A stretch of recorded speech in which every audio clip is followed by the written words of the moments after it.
Bonsoir, soyez les bienvenus dans ce Max Sport spécial week-end avec au programme de la gymnastique, du volley féminin, du badminton et quelques rendez-vous pour le week-end pour quelques sorties. 95% de l'équipe de France de gymnastique féminine vient des pôles France, véritable repère à champions. Louise Vanille, licenciée à l'Umro Dunkerque, vient d'intégrer justement le pôle France de Saint-Étienne et du coup la Côte d'Opale est pleine d'espoir pour cette future championne que je vous propose de découvrir tout de suite. Discrètement, depuis des années, Louise Vanille trace sa route dans le monde de la gym. D'un niveau local, elle a rapidement atteint le meilleur niveau régional, puis le niveau national. Elle découvre même maintenant l'équipe de France. Dans les pas de Magali Hars ou de Delphine Ledoux, la jeune nordiste a commencé la gym assez tôt et par hasard. C'était il y a assez longtemps quand même, c'était avec une amie. Je suis rentrée par hasard on va dire. Et j'étais rentrée pour aller la voir. Et après, Céline m'a demandé si je voulais essayer. J'ai dit pourquoi pas, et donc j'ai essayé et ça m'a plu, donc j'ai continué. Et donc Louise, je l'ai eue, elle avait 8 ans je crois, elle est arrivée au club, toute timide. Et puis elle s'y est prise au jeu, elle pleurait un peu au début parce qu'elle n'arrivait pas aussi bien que les autres. Donc voilà, c'était plutôt signe qu'elle avait envie de faire bien tout de suite, quoi. Il n'a pas fallu longtemps à Céline Rivetti et au staff de l'Umro pour déceler les talents de Louise. Elle a en effet des compétences physiques et morales indéniables. Alors déjà, elle est très légère, elle est très gracieuse, elle a de jolies jambes, des belles pointes de pied, donc pour la gymnastique c'est essentiel. Elle est très souple et elle a des qualités de coordination assez exceptionnelles, quoi. Elle comprend très vite ce qu'on lui demande et elle arrive très vite à corriger.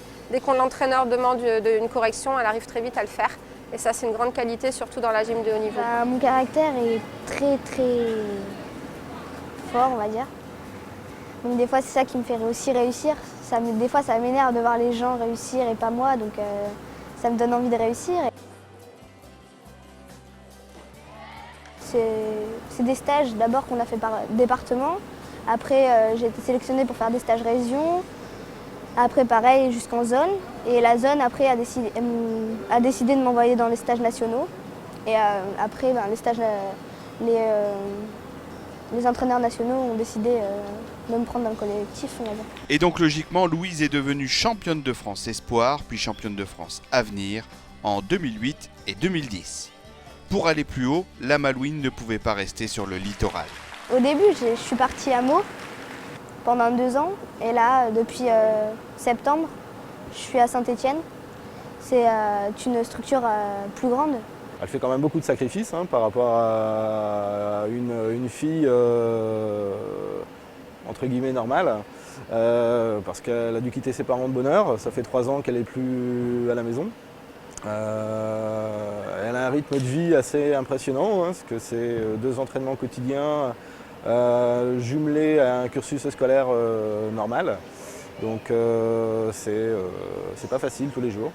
Et puis la pression des compétitions aussi, qu'il ne faut pas négliger. Donc savoir tout gérer à son âge, c'est pas facile. Je fais 3 heures de cours par jour et le reste c'est de la gym. Et sa carrière continue de s'enrichir. Avec le pôle stéphanois, Louise enchaîne les compétitions et les succès, comme à Bourges, lors des coupes nationales. Au jour d'aujourd'hui, elle est première junior française. Son rythme ne devrait pas ralentir puisque les prochains mois seront chargés. Le premier objectif, là, celui qui approche le plus, c'est en mai, c'est les championnats d'Europe à Bruxelles. Et si son talent continue de s'intégrer à sa force de travail et à sa motivation, c'est vers un autre continent que Louise fixera son regard. Celui qui est assez dans longtemps quand même, c'est en 2016, Rio. Oui, forcément, on y pense, parce que ça a été l'un d'ailleurs de ses objectifs quand elle commençait à accrocher les performances. En rigolant un petit peu, je disais qu'un jour elle ferait les JO. Bon, maintenant il faut y aller par étapes, il faut y aller doucement. Là, elle a déjà sa place en équipe de France junior pour l'instant. Et puis le premier objectif, c'est les championnats d'Europe qui se profilent là, à court terme. Puis après, il faudra voir. Le Brésil, c'est encore loin. C'est dans plus de 4 ans, donc il y a encore beaucoup de choses qui peuvent se passer.